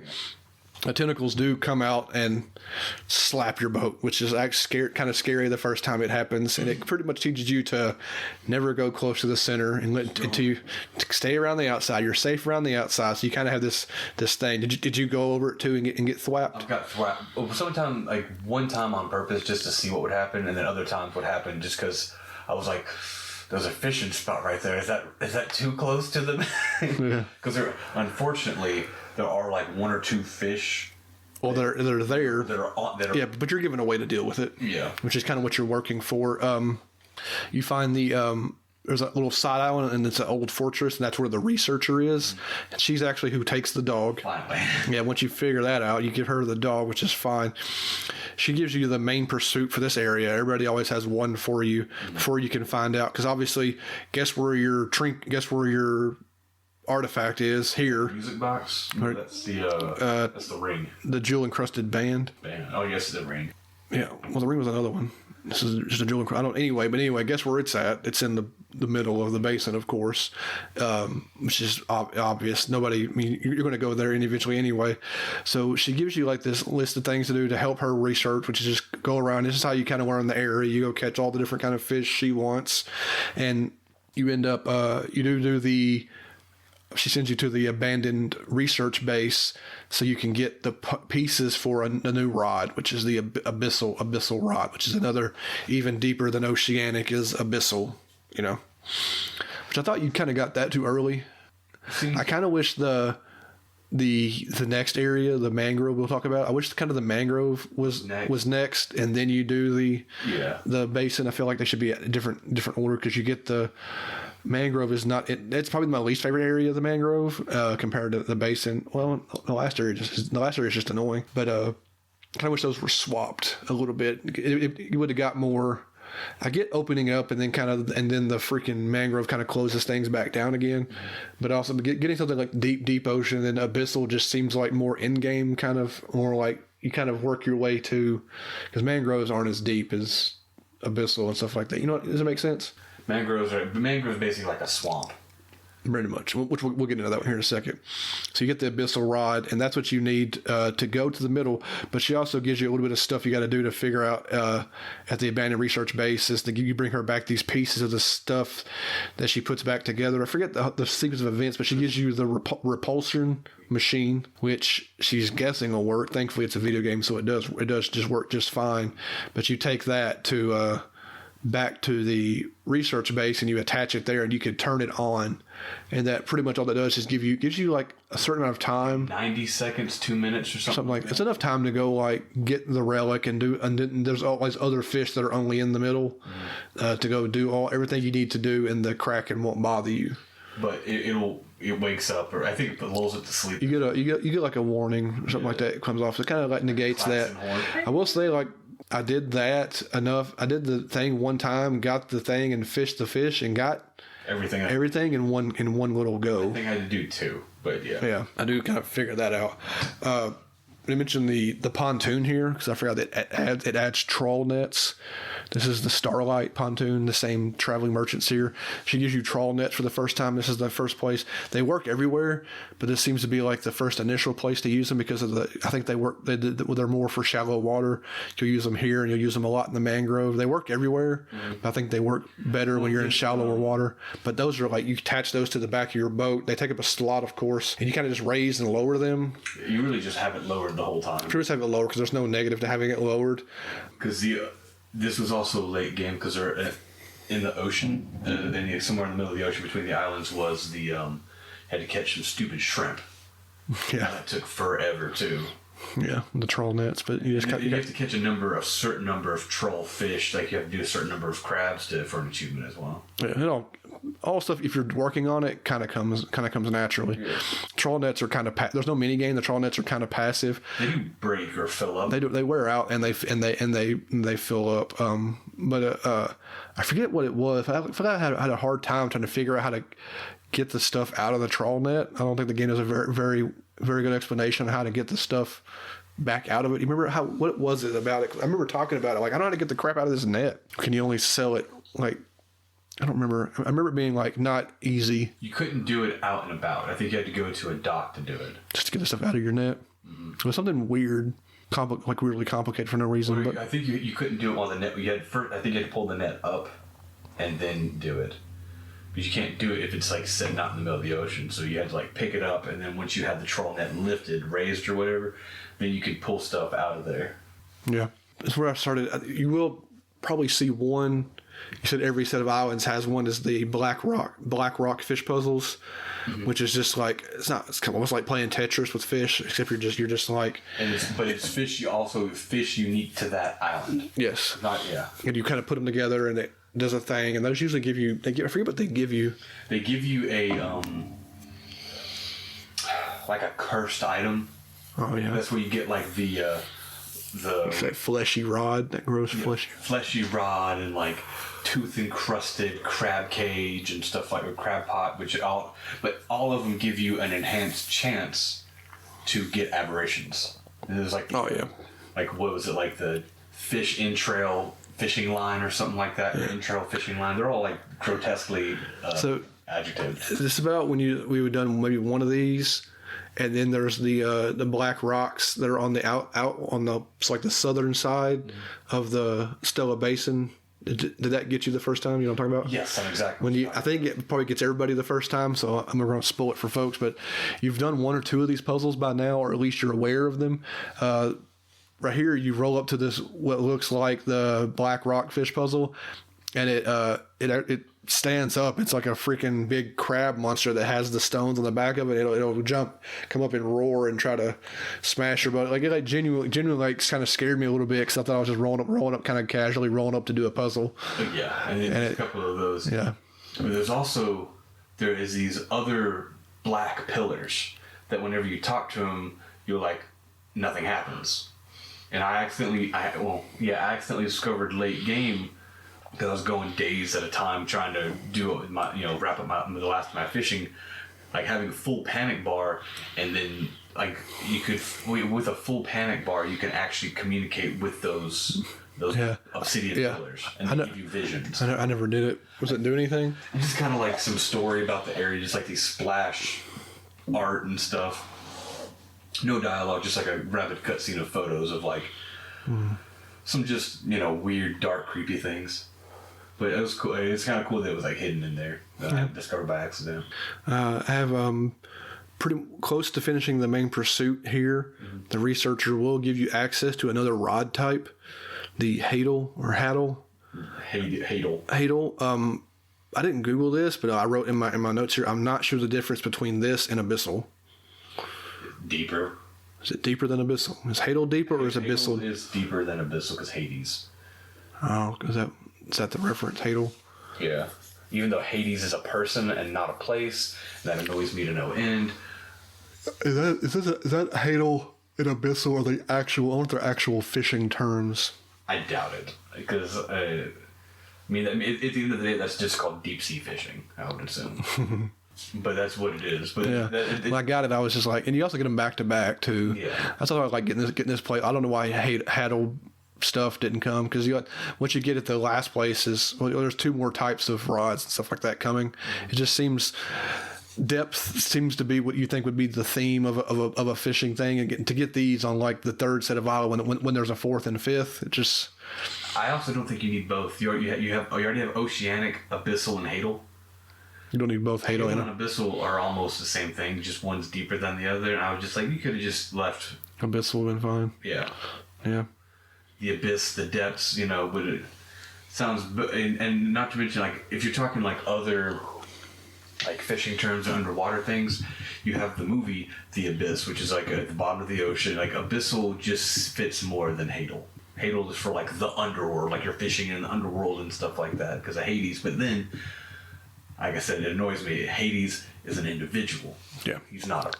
It's not the place. Not that big a deal. I mean, they could have just left Hadal out entirely, I think. Sorry. So you should be able to, like, from here, just teleport yourself back to the, because you would have got the jewel encrusted band from the middle. Mm. You take that back to the, what's his name? Collector. The collector, and he gives you the banish, which there's an achievement tied to this. Never was positive what was counting. Like, what it does is when you're hallucinating and stuff is like coming at you. Like water spouts. I guess water spouts, fish. Different things. There's like some winged creature or some crap too. Maybe, yeah. There's all kinds. There's all kinds of different things that come at you. You get the achievement for banishing 10 different enemies. I don't know if it was like 10 because there's also other events and like weird things that fly at you and other stuff like that ain't creatures. There's all kinds of weird stuff that happens. I wasn't sure what it was counting, but you just keep banishing stuff until your achievement pops. At the final island, because those for sure counted. A lot of things I read that said that that's the best place to farm it with that particular island encounter. So what happens next is you're sent off to the next area. Of course, this game kind of have I don't know which. Maybe after the next area is when the next area was okay. Like maybe my least favorite. Maybe the last year maybe the last was my least favorite. But after this, I was fine here. It was after this one that I was kind of ready to wrap up. Yeah. But we'll talk about that. Because by that point, technically, you've done 4 islands. Yeah. You've done the Marrows. You've done the Gale Cliffs, the Stellar Basin, and what we're about to go to is the Twisted Strand. Twisted Strand. Yeah. And you're like, oh, this is 4, and you're like, oh, I have a 5th one to do. You know, you're just kind of like, I was ready for the game to end when it did. For sure. It overstayed its welcome. So the Twisted Strand you mentioned earlier is kind of it's swamps, but it's all water, kind of swamp. That's what a mangrove is, I guess. It's like a swampy water forest. I don't know the exact definition of a mangrove, but that's the stuff you get here when you stop at the rickety pontoon. Is you get mangrove rods and mangrove trolls, and that's certain fish can only be caught again inside the mangrove depths, whatever. And that's again the mangrove is like the exact opposite of going deep. It's like much shallower. I don't know if it's as shallow as the shallow. I don't know how deep a mangrove is. So this place is a little bit mazy. You're kind of moving around a bunch of tiny little, you have very small waterways. I wrote by now you've upgraded your engines quite a few times, and this place is a little dicey with your sped up engines. Yeah, I never had any like catastrophic wrecks in here, but I did bump into a couple of islands because it's just tight here, and your boat's a little, maybe this is not the first place you kind of really notice your boat's faster than it used to be. Yeah. I feel like, but besides, it's hard to judge it by the day and nighttime stuff. But here you're like, okay, I'm moving a little too quick for this area. Okay, so really, just for you and me clarification, the only difference really between swamps and mangroves is swamps or bogs and marshes are low-laying, uncultivated land that became filled with water through rain and through other dispositions. So it was originally dry and became wet. Mm-hmm. Mangroves are trees and shrubs that have had the ground eroded away under them, but they've stayed connected. And basically, a mangrove is literally just a coastal swamp. It's a saltwater swamp is what a mangrove is. Oh, cool. Filled with numerous tangled roots that can grow above and below water, creating dense thickets. Yeah. So that's really the only difference. Is it's a landlocked swamp versus ocean swamp, coastal swamp. So here, there's no town here, but there is the guy you meet who kind of what you're doing the runaround for is the airman. Gives your main pursuit, and you also have a side pursuit of bringing the dog tags back to him from the plane crashes. I forget what he gives you for that, but so bait. He's the guy who does the bait stuff. Oh, the bait stuff. So he unlocks throwing out bait for you, which I didn't use bait until the very end. So we'll talk about that in a bit. Apparently he has the the relic. Like he just has it, but he wants you to do something for him to get it, which I thought was kind of strange. All the other times you have to find it, or whatever. This guy literally just has it already on him, I guess. But he wants you to help him take out these things called mind suckers, which are these creepy little monsters. I like that. That was different from any other thing you did in the game. I didn't think that was kind of cool. Yeah. Sorry, I didn't cut you off, but yeah. No, you're fine. So you have to collect these mind suckers. I guess he just can't. But he's also like got one leg and damaged because I think they attacked him and took his arm. Really. Yeah. So you had to collect these pieces. You got to go around the mangrove and collect these pieces, which is it's like you're fishing and getting the dog tags and all that stuff, and you're dredging. Yeah, and collecting the pieces of the mortar. This is a good place. I think what I read somewhere is the mind suckers are here traveling around, and they're part of you can banish them, which is a pretty good place to do it. So eventually you get all the pieces you need to get the mind sucker traps. And this crap, man, do you remember this thing? The mind sucker traps? That's the guillotine thing, right? Well, I have a clamp stab mortar. It clamps over them, stabs them with something, and then the mortar comes down and blows them up. It's like such an over... A goat or a cow or something. Some sort of meat, some sort of sacrificial thing. Or bait, yeah. And it slithers up from the unseen darkness of the mangrove, and it slithers to it and goes up into it. As soon as it goes up into it, the jaws of light, or the reverse jaws of life, clamp around its neck, and as it goes to try to pull out, like I said, there's a spear or something that it gets stuck on, so it can't stabs pull back out, and then the mortar comes and blows them up. And you do that three of the mangrove. Yeah, 3 or 4 times, and you get chunks of the flesh chunks as your proof to take back to the airman, which you do that all the different times, and eventually he just kind of gives you. He just gives you the shimmering necklace. You avenged his comrades and his comrades, I guess. Yeah, there's not. I said that this place is pretty small. Mm-hmm. It's just kind of small and dense, and there's not a whole lot. Blow up a bunch of stuff though. You get a lot of explosives, and here you're blowing up trees and stuff like that out of the way, or something's blocking the way. But anyway, you open it up. But this is definitely I've probably spent the least amount of time in the entire game here. Yeah, it's definitely one of the faster areas. Yeah. I did kind of like it's cool. I like the look of a mangrove. Visually different than the other stuff you've done. Yeah, for sure.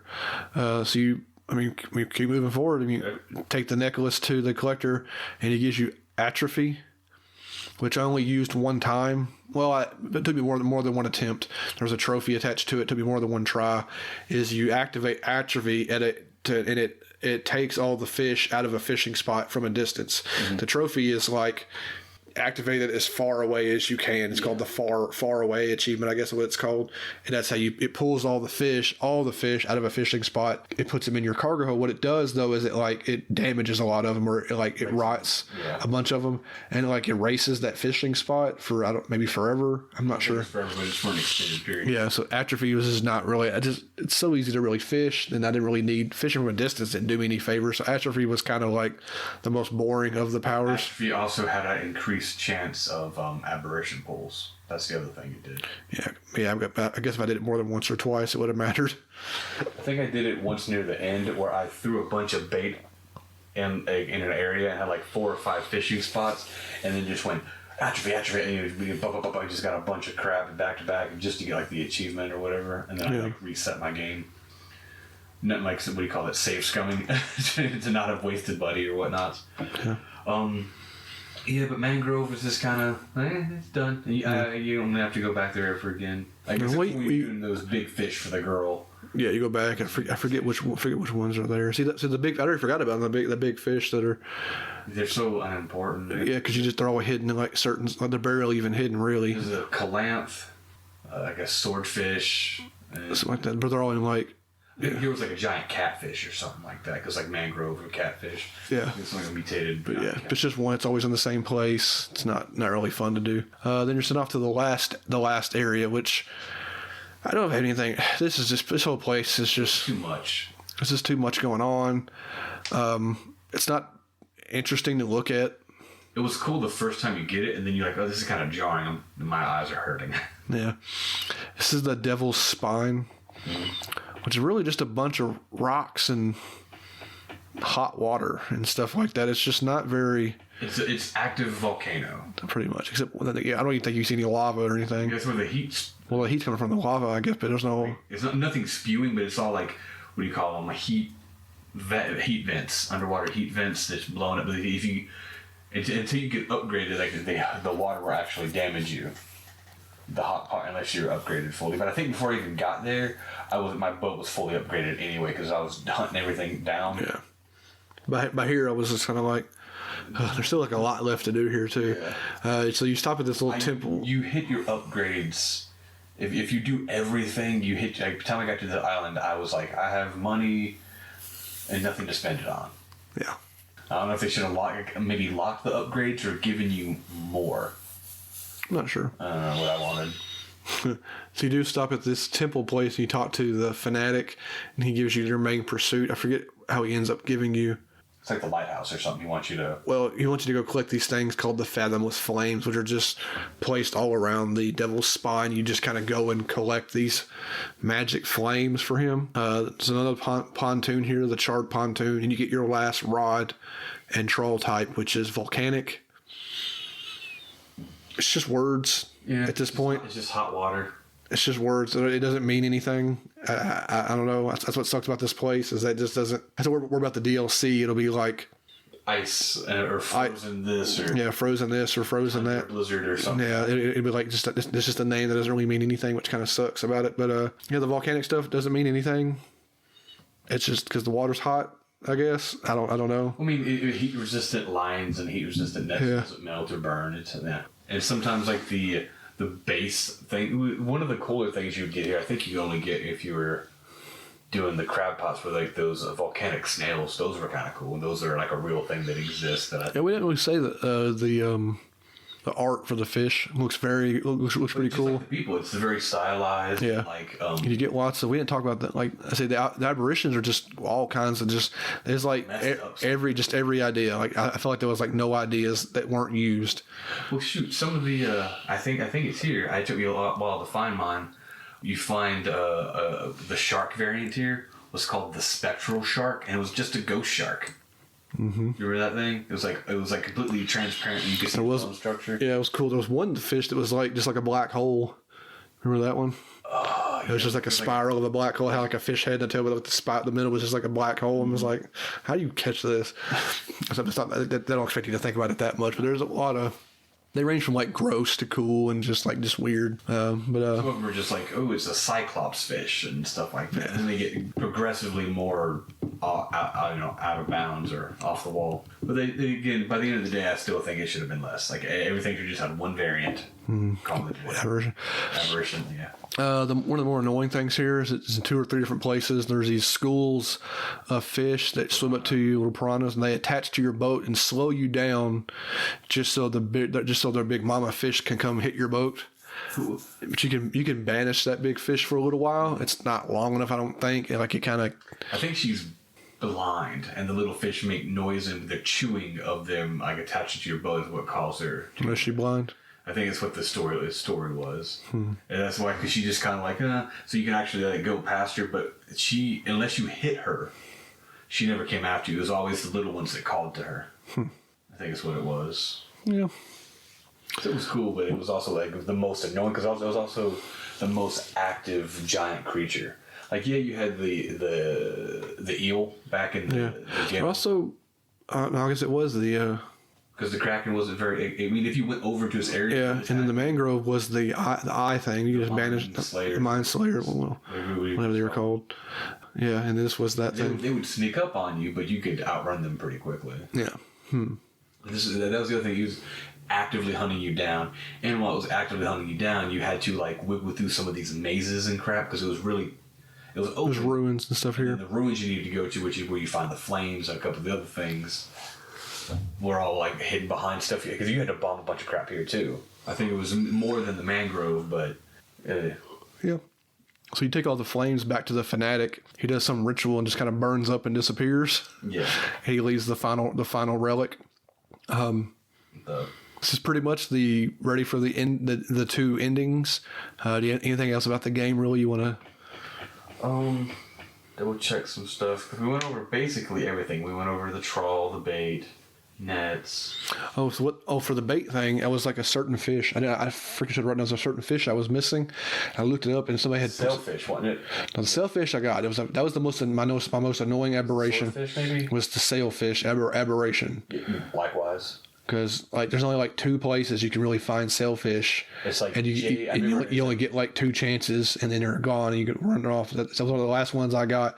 So there was a fish somewhere I was missing, and then somebody on the internet, the internet's helpful sometimes, is that they had a certain spot where and I didn't know how bait actually worked. The game never really tells you how bait really works. Bait pulls up everything, or like in an area, so it doesn't matter as long as you're in an area, it pulls. As long as you're in the area and you have the ability to fish that. Yeah. If you have the So what was like it told me to go to like this certain square on the map and throw bait, and like 1 out of every so many times, 4 or 3, yeah, was the one fish I was missing, or the aberration I was missing. And that bait thing, I think that bait trick, and you can just go buy more bait or take the guy, all the fish I caught that I didn't need, you just take back to the airman, and you just give him fish that he gives you back more bait.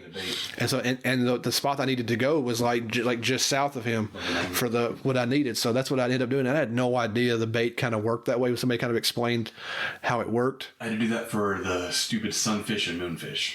It was that one. Deep ocean ones, yeah. It was. I think it was whichever one was the harder one. Sunfish daytime, moonfish nighttime. Yeah. So that's how I ended up getting the opposite. Whichever one I was missing, I got one of them by luck.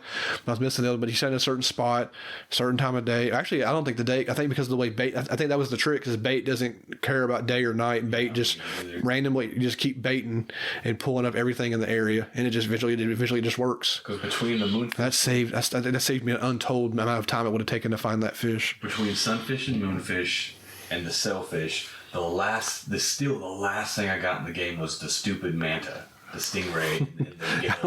It's like one of those things we talk about in games. Something's easy for one and hard for the other. This is like a smaller version of that. But like when you talked about this manta ray, I had caught one at the beginning of the game, and like that thing never even. It was like your nemesis, but it never even crossed my mind. Never showed up. Yeah, was it like a nighttime thing though? It screwed you up. Was a nighttime variant? It was a nighttime variant, and it was in. There was no other thing other than being in the what do you call it? What was it called? The cliffs, the Gale Cliffs. And so I had to be like in the trenches. So I'm like, I kept getting hit by this stupid crap, and then I found a way to I got lucky and found a way to she was like on the outskirts. I found one where a place so I could bait and get. Because the cliffs have a nighttime only eel as well, in the center of the center of the cliffs. But I was able to cheat. I towed the line that pushed it from ocean to cliffs. In the game, I had this little barrier, and right on the edge of the barrier, I would just do a whole bunch of bait, and I was able to catch it at nighttime. Nice. Because I'd done the cheat for the sunfish and the sailfish and the moonfish. I was like, it's not a cheat if it's in the game, and they haven't patched it out, so it's not a cheat. I wonder if this will work for that stupid stingray. And I went back, and sure enough, it took me 3 or 4 tries. It took me all the bait that I had on me, because it takes up. Bait only takes up 1 square, so I took 4 bait with me, and I did it. And then I was just like, cool, get the achievement. Quick game. Before we get to the end of the game, do you want to talk about? Do you know how long your playtime was for the whole thing? I got it. I got all. Which includes both endings. I got 40 out of the 40 achievements, so I got the 1K. Base game, yeah. For the base game, of course. I did it 16 hours and 44 minutes. I got it at 10 hours 47.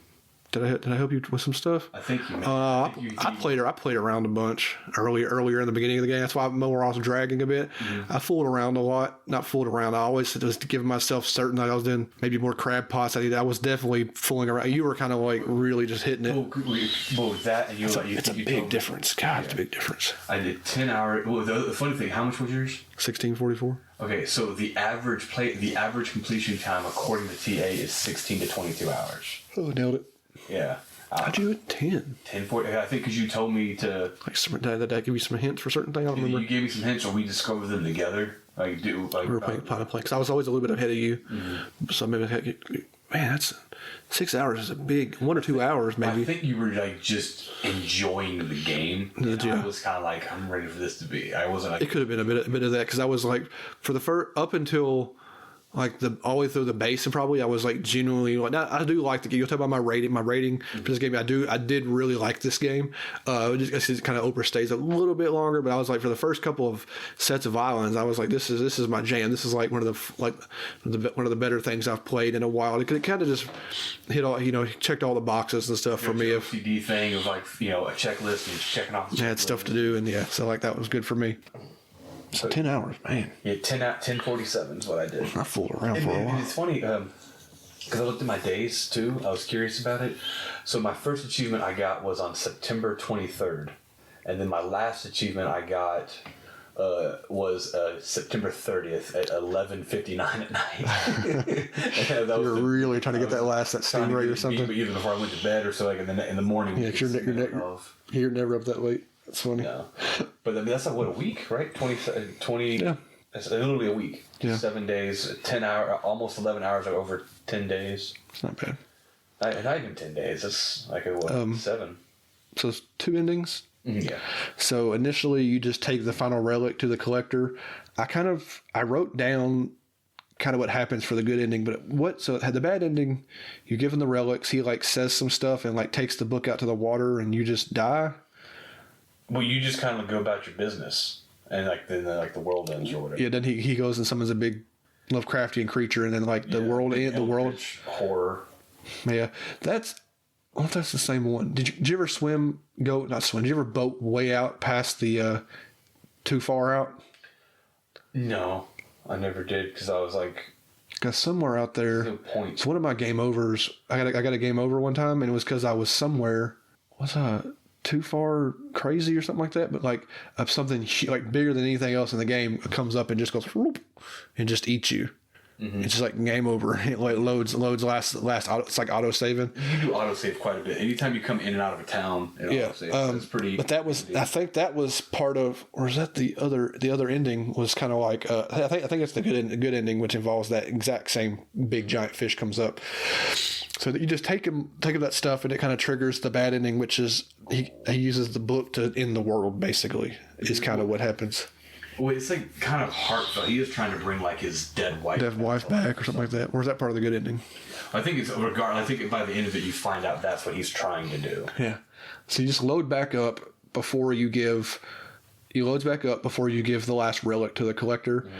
And what happens here is you got to this is where you've been talking to the lighthouse keeper after every major plot point. Mm-hmm. I don't remember what she was talking about. Because she knows about the dude. The previous, she starts talking about the previous mayor and how things are different and whatever's going on. And then you remind her of someone. Which I guess maybe is the other mayor or something like that. But anyway, as long as you talk to her enough times, I think she's what triggers the mayor popping up on this island, like to the southeast a little bit of the what's the lava place called?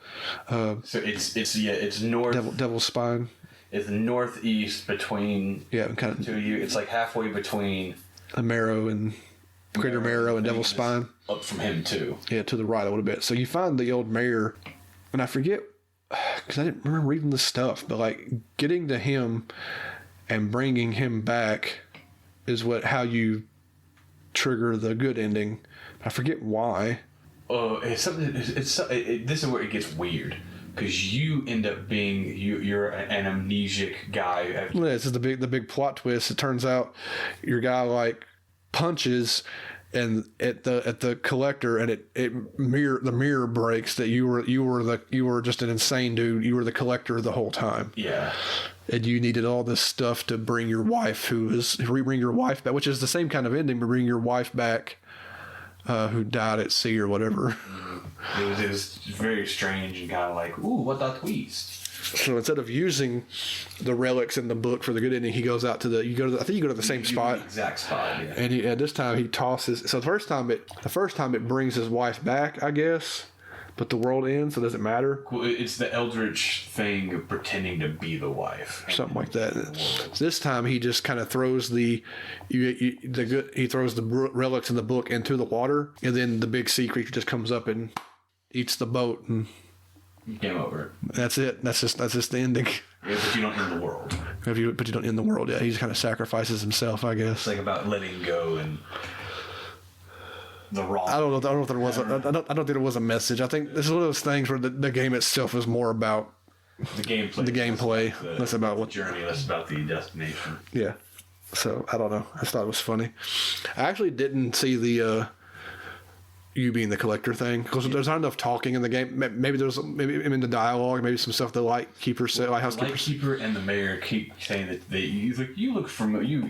He's like, you remind me of so and so. Or the way you do this, or like they keep saying you remind me of so and so, or you remind me of someone I used to know. Yeah. But it's you're like, that's weird. I don't know. It is a very stuffed little adventure to say that because it's all this sounds like a lot, but I was able to do it in a little under 11 hours. Yeah, that was a shotgun blast of time for you. Like you really tore. You must have really tore through it. Well, because I was also not. I started using. I bet all my upgrades were done. Like I think all your upgrades were done at like the Stellar Basin. Yeah, probably. Because I was just all about it. Too busy. I was trying to get through. You're moving through it, yeah. Oh, that's I think you told me too. You're like, hey, I have all these upgrades, but the game's not as fun. And I was like, okay, let me try to like plow through the game a little bit and do it. But even before I made it to the volcanic island, I was full of upgrades. Yeah. So that's pretty much. I mean, that's Dredge. Dredge. Cool little indie game, man. Yeah. I definitely look forward to whatever they do next. I didn't see that they were doing anything. A little more Dredge right now. More Dredge. I'll definitely play whatever they put out next. For sure. Yeah. So real quick, we do our silly little ratings now. We're not a review podcast or anything, but these ratings kind of come from these little fun little ratings we do for our other Blake was doing them on the other podcast. I thought it'd be fun to do on this one. Doesn't mean anything. We're not really reviewers, but we have a little 10-point scale. I don't remember what all my previous numbers were. Doesn't really matter. Doesn't mean anything. We can't really. Don't compare these numbers to the numbers of another game because it's all about like the individual experience of each game. Some games would be like, why was this number and why was that number who's clearly not as good as that number? It doesn't matter. Who cares? This is just for fun. We're not reviewers of any type. With that said, I really enjoyed this.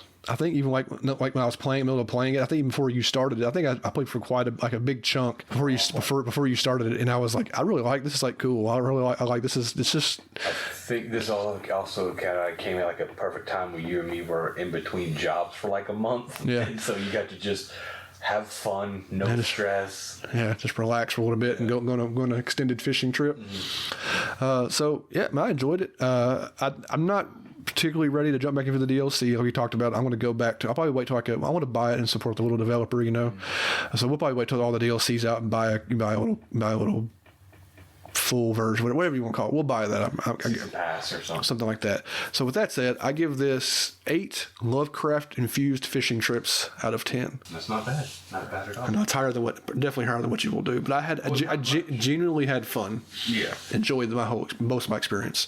It trailing off on the end and getting kind of long-winded doesn't necessarily take away from the now we've had games that do, like it's just like it just starts to suck. Now this didn't. And I'm rambling. It didn't start to suck. It was just kind of like, okay, I'm doing more of the same. It's taking a little too long for this game to end. It's not like they just suddenly added in something new that sucked. Yeah. It was just more of game, which that's how I get my rating. If like I've had stuff, we will do eventually we'll do the Callisto Protocol, which I was very excited about. I want to explain my rating for that game when it happens. I had that game that literally starts at a certain number and changes twice. My rating for that game changes twice throughout my playthrough of my game, and I'm going to explain why. Games can change dramatically while you're playing. In this well crafted, no glitches. Yeah, just a solid. I didn't have encountered any. Just a solid game. It's a nice solid, especially when you think it was 4 people. Yeah, it's awesome. 4 people focused, dedicated. Count the outsourced composer who was named David Mason. I don't know if I said his name earlier. Yeah. Anyway, you? I wish that I was a little more clever, but my rating is close to yours. It's not the same thing, but it's close. Oh boy. We both said Lovecraft, didn't we? No. Okay. I tried to avoid Lovecraft just because I was like, nah, it seemed on the nose a little bit. it's all over the game. I know. But I rated it based off like I felt that it was overstaying its welcome. I do 100% think that there didn't need to be 128 fish. Not every some of the fish had like introduced like 3 mutations, aberrations. Everything just needed 1, just 1. That's all it needed. And that because I also cut into a lot of the stuff, but I genuinely liked everything about it, the aesthetic and all that stuff. And I think we talked about there's one thing we didn't talk about. It's not super, but it does help you. There's the spyglass that you get. It's one of your abilities that you can like. What is that over there? And it'll tell you. What kind of fish is there. Give you the silhouette. So you're like, oh, I'm not looking for eel. I'm not looking for squid. That does help narrow some things down. So the spyglass, and there's even a achievement for spyglassing every type of fish. Yeah, which you kind of do naturally if you're spinning it around. Yeah. But I give mine 7 supernatural sea terrors out of 10. Nice. That's actually higher than I thought you would do. Well, because it's solid. It's a solid game. Like if there had been some glitches or some like or if it was just annoying, and it's not. It's never. It's literally like I said at the very beginning. We're going to ramble now. I mean, we're just rambling at this point. But like the mini games never get like ugh. You know, I don't want to do this. Like it just somehow stays perfectly solid and high. Its quality maintains through the whole game. And it's just like as you progress, you do get, like I said, with the passive upgrades from the books and your equipment, it allows you to get through the mini games even faster. So it takes like 2 presses instead of 3, or you know. It's never like 1 press and done. You always like I think the shortest it get was like 2, but I remember the ones that would like tick because it was like in the 3 corners and it would tick back and forth. You hit it and then it would come over here, but it would usually be done by the second one. I never had to get to the 3rd. Yeah. But yeah, so I give it 7. Not bad. What a good game. Above average for sure. Yeah. So our next game, like we do on the podcast now, we like to go ahead and announce our next game. So we would like people to write in and share thoughts on games like that. You can write into any of our social medias. Like Blake said, the links to our social medias and our email address and everything like that is in the show notes to write in stuff about games. Nobody ever write. We have a little bit of a listener base here. We like people to write in and share their thoughts on games like this. Maybe we'll get more on this next game. It's a big one because we don't normally do. We actively avoid AAA to an extent. We like to talk about smaller games and stuff like that. And there's a reason we're doing this next game anyway. So we're going to talk about, I just beat it the other day and I didn't really take a whole lot of notes because I just want to share the thoughts of my general experience of playing it and stuff like that. And the game doesn't need a play-by-play or any kind of nonsense like that because I just did it. But the why I did it is why we're going to be talking about it now. We're going to talk about playing through the Resident Evil 2 remake. Now, this is specifically, I mean, it's for everybody to enjoy, but this is specifically because our cousin Daniel on his YouTube channel did a full playthrough of the whole game, pretty much because I requested it for him to do. Because I'll repeat this, probably repeat the story on the other podcast coming up. But like when we were growing up, we used to watch him play. Just video games in general, lots of stuff. But one of the things, some of our fondest memories was watching through our closed, fingered eyes. Yeah, watching him play the original Resident Evil 2 when we were little bitty kids. And he did the same thing. He beat the entire game in one night while we were downstairs. Yeah, I'm watching it. Had pillow forts and stuff in the downstairs living room. And he was just playing the Resident Evil 2. So he's asking for recommendations, and I was like, hey, dude, do the remake. That'd be cool. I'd like to watch you play that. So we did, of course. That was awesome. I've watched it all. I think Blake's dabbled. I want to try and get Blake to watch more of the play because the game Resident Evil 2 is not very long. So maybe we'll dabble. I'll get Blake to run through it too. So that's what we're going to do that because we want to talk about because right after he completed it, I watched all his videos and stuff where I watched his full playthrough. I went and put it back because we had played it. We had dabbled before I'd played it and I'd kind of dropped it. I don't remember why. I mean, it was just going to annoy. You were trying to achievement hunt it. Yeah. And you were like, let me play through it on like either hard or normal, and you got really annoyed with it, and then. And like months later, I played it, but I played it on easy and had a much better time, and even told you that it was much more enjoyable. Yeah. Like, there's like achievement hunt the game, just play it. Yeah, there's like a 3-year gap on my achievements for that game. But anyway, that's why we played it. We both, I mean, Blake's thoughts are maybe a little older than mine. He played it a little like 3 years ago. He might do a refresher. Maybe his refresher will be watching the Daniel's playthroughs, our cousin's playthroughs of his character. Because I did play Daniel's videos are a Claire playthrough, so I decided to do a Leon playthrough.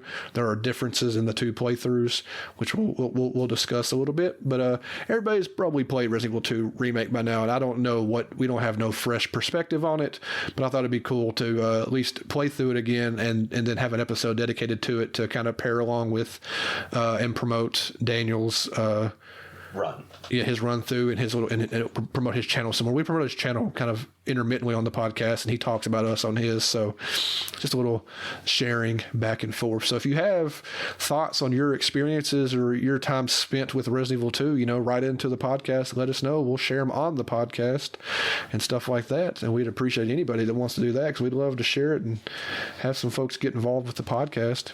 We even recommend some games and stuff like that sometimes. We have a nearly infinite supply of games to play, but we'll take recommendations for anything like that.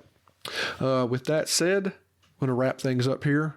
I want to thank Jared and the guys of Emerge for letting us use the song Letting Go for the intro to the podcast. I say it every time. That might be the best 30 seconds of the podcast every other week. Mm-hmm. It might be, but that's okay. They're an awesome band. Touring, doing some more shows right now. They're about to have a show coming up where they're opening for the really cool Saint Estonia, which is fronted by I'm blank on his name. Adam Gautier, how you say his last name? He's the original singer for 3 Days Grace. That's his new band. Well, they got 3 or 4 albums now. So that's another big show that Emerge is opening for, and that's really awesome. They've been open for 10 years in Saliva and now Saint Estonia. They're just like nailing these really awesome shows that they're getting to be a part of. So if you get a chance, look them up on their social media, their website, and try, if you're in the area, try to go to that show. I think if you're local at all to us, it's in Knoxville, so you can try to go to that. I think it's in Knoxville. They're in Knoxville? No, they're from Knoxville, aren't they? They're from Chattanooga. Emerge is from Chattanooga. But anyway, not the point. Anyway, go check out Emerge, follow on social media, listen to their music, go to the show if you can. Awesome guys, awesome band. Fingers crossed. We should be here. I would think we'd be hearing new music from them soon. I think so. I want to thank Milad Markovic, aka Devious.Pixel, for the art for this podcast and for their other podcast as well. We got his art on our new shirts and stuff like that, like Blake mentioned. So check the art out. Check Devious out. If you got anything, you need art for anything, your art doesn't even have to look like our art. He's an artist in general. He's like, our stuff looks the way it looks because we specifically asked for it to look the way it does. So if you need any kind of artwork done for anything, give him contact him. He's a really nice guy. He'll work with you, reasonably priced, all the good stuff. Nothing bad to say about Mladen. Really cool guy. Mm-hmm. And last, and certainly not least, I want to thank Brian for continuing to edit the podcast and deal with all our nonsense, whatever stuff he has to do to make this sound at least somewhat listenable. And come, mention to Brian again, come to our Twitch streams. We're going to wrap up Wolong pretty soon, if not already by the time the episode comes out, and might dabble in some Borderlands.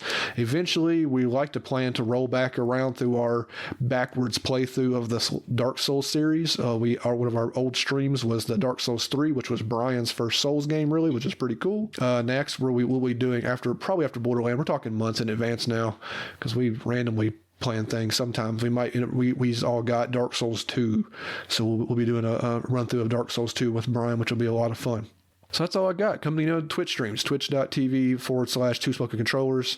Follow us there. So, we go live. I'll try to post on the social media when we're going to go live, because our days aren't, I know we're the worst Twitch streamers in the world because we don't have no consistency. We're trying to plan our streams and stuff like that around three adult lives. It's just not always easy, but we do the best we can. And you get, and on the Twitch streams, you can get a little look at what, if you care what people look like on their podcast. We do a rotating hosting on the Twitch where each time different one of us hosts who's on camera for each episode. I thought that was kind of fun. So that's all I got, and I'll let Blake wrap things up, and that'll be it. I want to wish everybody a good evening and good night.